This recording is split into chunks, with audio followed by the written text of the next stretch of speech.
Good morning twelfth class. आज फिर से मैं उपस्थित हूँ वही फर्स्ट चैप्टर लेके। और फर्स्ट चैप्टर में उस दिन जो हमने क्वेश्चन किया था वो था जनसंख्या वितरण और जनसंख्या वितरण को प्रभावित करने वाले कारक। आज हम उसी चैप्टर का एक और मेन क्वेश्चन है वो करते हैं, और वो है जनसंख्या वृद्धि क्या है। आप क्वेश्चन लिख सकते हैं, जनसंख्या वृद्धि क्या है, जनसंख्या वृद्धि के दो घटक क्या हैं, और जनसंख्या वृद्धि की चार स्पष्ट अवस्थाओं का वर्णन कीजिए, या जनसंख्या वृद्धि की चार अवस्थाओं का वर्णन कीजिए। ये एक लॉन्ग क्वेश्चन है, वही अलग अलग स्टेप्स में आ सकता है। सिंगल वन मार्क्स में सिर्फ जनसंख्या वृद्धि पूछ सकते हैं, अगर 3 मार्क्स का दें तो जनसंख्या वृद्धि और उसके जो घटक हैं वो पूछ सकते हैं, और 5 नंबर में वो सिंपल जनसंख्या वृद्धि और उसकी 4 अवस्थाओं के बारे में पूछ सकते हैं। तो इस तरह से लॉन्ग और शॉर्ट ये क्वेश्चन इस तरह से बन जाता है। अब जनसंख्या वृद्धि तो मैं पिछले वाले भी लेसन में बता चुकी हूँ आपको कि दो समय बिंदुओं के बीच में किसी भी क्षेत्र में जो जनसंख्या में परिवर्तन होता है, लोगों की संख्या में जो परिवर्तन होता है वो कहलाता है जनसंख्या वृद्धि। क्लियर? अब जनसंख्या वृद्धि के दो घटक हैं। इसमें जो दिए हैं वो ही हमने पिछली वर्ड वाली बुक में भी किए थे, आपको याद होगा। उसमें हमने प्राकृतिक और वास्तविक वृद्धि दर की थी। इसमें जो घटक हैं वो हैं प्राकृतिक और अभिप्रेरित, है ना। अभिप्रेरित लिखा हुआ है, प्राकृतिक यानी नेचुरल और अभिप्रेरित माने इंड्यूस्ड।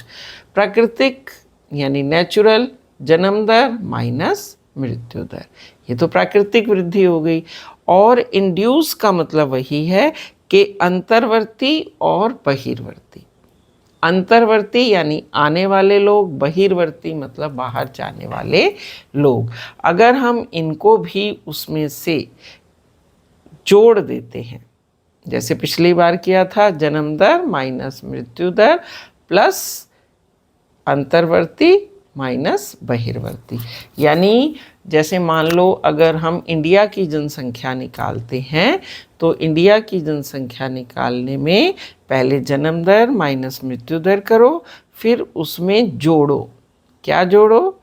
जो लोग यहाँ से बाहर चले गए बसने के लिए, या जो बाहर से यहाँ आ गए बसने के लिए, इनको माइनस करके हम जन्म दर और मृत्यु दर में से जो आया उसमें जोड़ देते हैं।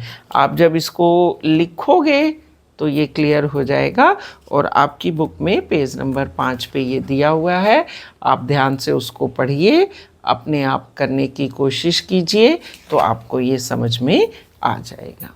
अब चलते हैं हम जनसंख्या वृद्धि की 4 जो मेन अवस्थाएं हैं। आपको याद होगा वर्ड में भी हमने एक क्वेश्चन किया था, वो था जनांकीय संक्रमण सिद्धांत की विशेषताएं। ठीक है, वो 3 थी। इसमें है जनसंख्या वृद्धि की अवस्थाएं, मतलब जो स्टेजेस जिसमें भारत की जनसंख्या में लगातार वृद्धि देखने को मिली। और एक चीज़ और सब बच्चे याद रखो, 1921 एक ऐसा वर्ष था जिसके बाद भारत की जनसंख्या कभी भी कम नहीं हुई, हमेशा बढ़ती ही चली गई। तो उसको याद रख के हम 4 स्टेजेस में डिवाइड करेंगे। पहले 1901 से 21, 21 से 51, 1921 से 51, 51 से 81 और 81 से लेके अब तक। आप इनको टाइटल भी दे सकते हो, पहले हम इनकी विशेषताएं करते हैं, उसके हिसाब से फिर हम इनको टाइटल भी दे देंगे कि उस समय में क्या मेन विशेषता थी, उसके हिसाब से हम इसका हेडिंग रख देंगे। तो पिछली 1 शताब्दी में हमारे देश में जनसंख्या की प्रवृत्तियां जो हैं वो बदलती रहीं। जन्म दर, वार्षिक वृद्धि दर, मृत्यु दर और इसके साथ साथ जनसंख्या की कुल वृद्धि। तो इन सभी कारणों से जनसंख्या की 4 अवस्थाएं भारत में देखी जा सकती हैं। पहली अवस्था जो है हम उसको टाइटल देते हैं धीमी वृद्धि दर, और वो है 1901 से 1921 तक। आप जब ये आंसर स्टार्ट करते हैं, नंबर 1 पॉइंट लिखिए, धीमी वृद्धि दर, ब्रैकेट में लिख दो 1901 से 1921। अब आप इसमें अपना एक्सप्लेन कीजिए कि इस अवधि में निरक्षरता थी, समाज साक्षर नहीं था, चिकित्सा सेवाओं के बारे में जानकारी नहीं थी, अधिकतर लोग जो थे वो सिर्फ भोजन और बाकी अन्य आधारभूत आवश्यकताओं को पूरा करने में लगे थे। यानी जो उनके दैनिक जीवन की चीज़ें थी वो ज़्यादा महत्व रखती थी। चिकित्सा, मनोरंजन, पर्यावरण, टेक्नोलॉजी, इन सब से वो बिल्कुल दूर थे। इसीलिए उस वक्त जो हमारी वृद्धि दर थी वो धीमी थी। देखो बेटे, जब पढ़े लिखे नहीं होंगे, हमें यही नहीं पता बीमारी क्या हुई तो उसका इलाज क्या होगा, है ना। तो जन्म दर भी ज़्यादा हो गई, मृत्यु दर भी ज़्यादा हो गई, जिसके कारण वृद्धि दर धीमी हो गई। क्लियर। उसके बाद आते हैं 1921 से लेके 1951 तक। इसको आप टाइटल दे सकते हो निरंतर वृद्धि दर। अब इस समय ऐसा क्या हुआ कि वृद्धि दर हमारी इतनी बढ़ गई? जो तुमने फर्स्ट वाले पॉइंट में लिखा कम था वो इस समय हो गया। क्या क्या हो गया? देखो, साक्षरता दर बढ़ गई, औद्योगिकरण हो गया, आवागमन के जो मीन्स ऑफ ट्रांसपोर्ट जिसको आप बोलते हो, आवागमन के साधन वो बढ़ गए। निरंतर लोगों में साक्षरता बढ़ने से चिकित्सा के प्रति, पर्यावरण के प्रति जागरूकता उत्पन्न हुई। जन्म दर और मृत्यु दर, यानी जन्म और मृत्यु के बारे में उनको समझ में आने लगा। उनको ये पता चलने लगा कि हम बीमार हैं तो क्यों हैं, और अगर हम बीमार हैं तो इसका इलाज क्या होगा। तो सिंपल सी बात, जब आपका ट्रीटमेंट होने लगेगा तो आपकी मृत्यु दर में कमी आएगी।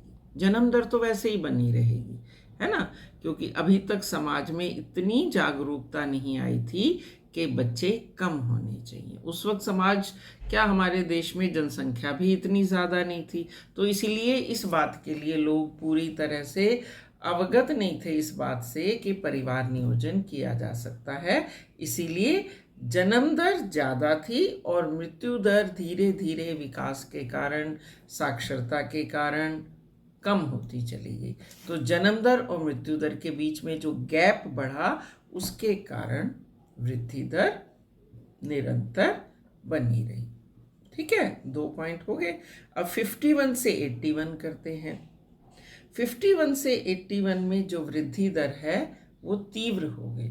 तो थर्ड हेडिंग लिखोगे तीव्र वृद्धि दर।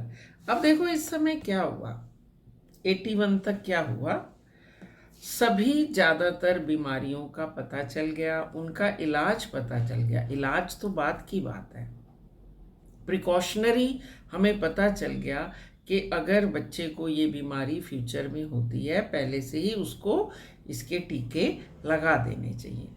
मेरी बात समझ में आ रही है आपको? तो मतलब बीमारी होने से पहले ही उसका इलाज हो गया। तो सोच लो समाज में कितना परिवर्तन आ गया।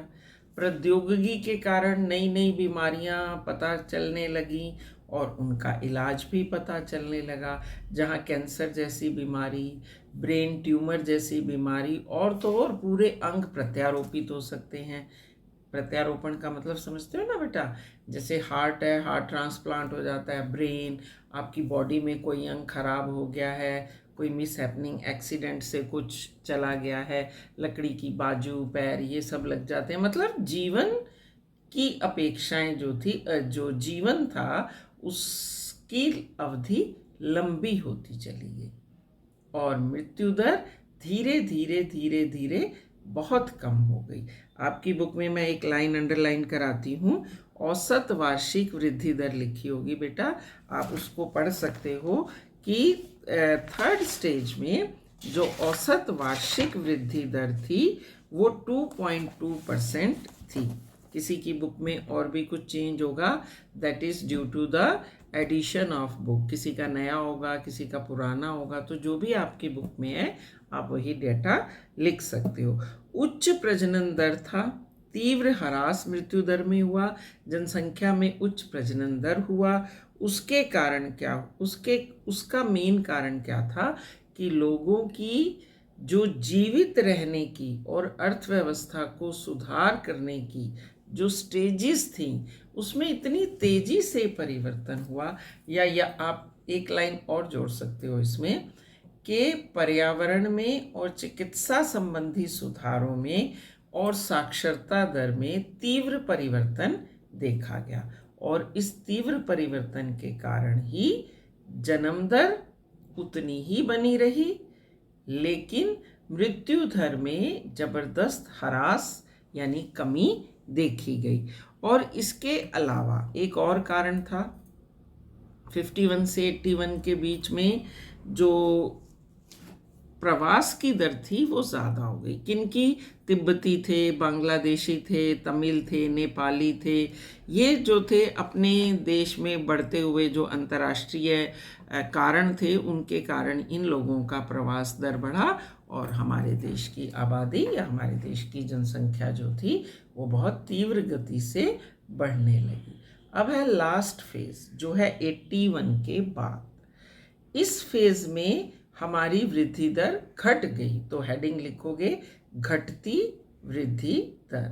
1981 के बाद देश की जनसंख्या की वृद्धि दर ऊंची तो थी लेकिन कंपैरेटिवली कम हो गई। जो 2.2 थी उससे धीरे धीरे धीरे धीरे हमारी वृद्धि दर कम होने लगी। उसके मेन दो कारण थे, समाज पढ़ा लिखा हो गया और समाज में लड़के और लड़कियों की कैरियर के प्रति जो आकांक्षाएं थी वो ज़्यादा हो गई। अब हर लड़का लड़की जब पढ़ जाएगा तो उसको लगेगा जब मैं पढ़ लिख गई तो मैं भी कुछ कमाऊं, है ना। कैरियर के प्रति उनकी आकांक्षाएं बढ़ने लगी तो धीरे धीरे प्रजनन दर जो थी वो कम हो गई और लोगों को परिवार नियोजन के बारे में इतने सटीक प्रमाण मिलने लगे कि अगर जनसंख्या कम होगी, आपकी अर्थव्यवस्था सुधरेगी, आपका खुद का रहन सहन का स्तर, तो उस तरफ ज़्यादातर लोगों का ध्यान जाने लगा, जिसके कारण की जनसंख्या की वृद्धि दर धीरे धीरे धीरे धीरे घटने लगी। क्लियर? तो आप 4 अवस्थाएं लिखोगे। अब आज की डेट में जैसे मैंने कल तुम्हें एक क्लिपिंग दिखाई थी कि हमारी जनसंख्या 142 करोड़ पार कर गई, वो भी लिख सकते हो कि आज की डेट में 1981 के बाद जनसंख्या इतनी तीव्र गति से बढ़ी है, लेकिन फिर भी कंपैरिजन कम, जो पिछली स्टेजेस थी उनके कंपैरिजन में कम हुई है। लेकिन बेटा एक बात देखो, अगर 142 करोड़ में से सिर्फ 42 करोड़ भी अगर बच्चे होते हैं तो हमारी जनसंख्या मल्टीप्लाई ही होगी, अब कम नहीं होगी, है ना। एक जगह की जो पॉपुलेशन है वो 1 या 2 करोड़ है, चलो मान लो 10 करोड़ है ना। 10 करोड़ में से फिर 5 करोड़ कपल हैं, उनके बच्चे हुए, किसी के नहीं हुए, तो कितनी बड़ी? 3 से 5 करोड़। हमारे यहाँ जो युवावस्था में है वो 42 करोड़ 43 करोड़ से, एक मैं तुम्हें स्टैटिस्टिक्स डेटा नहीं दे रही हूँ, एक मैं अनुमान लगा रही हूँ कि मान लो इतने लोगों के बच्चे पैदा हुए तो 42 करोड़, अगर एक एक भी हुआ तो 42 करोड़ बढ़ गए ना। क्योंकि हमारी जनसंख्या अब इतनी बढ़ चुकी है कि वो जुड़ नहीं रही है, वो मल्टीप्लाई हो रही है। मल्टीप्लाई समझ गए? 4 दूनी 8, 8 8, 4 चौक 16, 16 16, इस तरह से मल्टीप्लाई हो रही है। क्लियर? तो इन सारी अवस्थाओं को आप 4 स्टेजेस में बांटो। 1901 से शुरू हो जाओ, 1901 से 21, 21 से 51, 51 से 81 यानी 81 और 81 से अब तक। पहली अवस्था में धीमी वृद्धि दर, दूसरे में निरंतर तीव्र वृद्धि दर, तीसरे में बहुत तीव्र वृद्धि दर और चौथे में घटती हुई वृद्धि दर। इनको लिखो। अब ये कैसे होगी, जन्म दर और मृत्यु दर को सोचो, उसके हिसाब से लिखो, और कारण वही साक्षरता के बारे में लिखो, रोजगार के बारे में लिखो, औद्योगिकी या टेक्नोलॉजी के बारे में लिखो, लोगों में किस चीज़ की जागरूकता थी और नहीं थी उसके बारे में लिखो, और तुम्हारे कारण पूरे हो जाएंगे। जब भी ऐसा लॉन्ग क्वेश्चन आता है, एंड में एक स्टेंजा छोटा सा ज़रूर लिखो कि इन सभी कारणों से, अब जैसे ये अवस्थाएं हैं तो इसमें लिख सकते हो आप कि इस प्रकार भारत में जनसंख्या की जो बदलती हुई प्रवृत्तियां थी उनको ऊपर लिखित अवस्थाओं में हम विभाजित कर सकते हैं। या स्टार्टिंग में भी लिख सकते हो कि भारत में निरंतर वृद्धि की अवस्थाओं को हम प्रमुख 4 भागों में बांट सकते हैं। क्लियर? पेपर आता सबको है, लेकिन कोई कोई होता है जो 100 में से 100 लाता है, and that depend upon the presentation of your question into answer. आपने उसको कैसे प्रेजेंट किया है, किस तरह से उसको जो चेक करने वाला है उसके सामने तुमने रखा है, तो उसके प्लस पॉइंट हमेशा मिलेंगे आपको। So I hope now the answer is clear. तो आप इसको बुक में से भी पढ़िए, 7 पेज पे दिया हुआ है। कुछ छोटे छोटे क्वेश्चन और हैं, उसको कल देखते हैं। आज के लिए इतना ही करते हैं। आप ब्लॉग देखते हो, आपको अच्छा लगता है, प्लीज़ लाइक कीजिए और सब्सक्राइब भी कीजिए, क्योंकि आज मैंने देखना शुरू किया तो मैंने देखा बहुत सारे जो थे व्यू किया, जिन्होंने आपने व्यू किया, आपको अच्छा लगा, प्लीज़ एक लाइक दे दीजिए, मुझे भी मोटिवेशन मिलेगा। इसमें मेरा कोई वो नहीं है, मैं सिर्फ बच्चों के लिए ये कर रही हूँ। और अगर आपको अच्छा लगा तो प्लीज़ सब्सक्राइब, और जो ज्योग्राफी और पढ़ना चाहते हैं बच्चे उनको शेयर भी कीजिए। ओके, और हमेशा हंसते और मुस्कराते रहिए।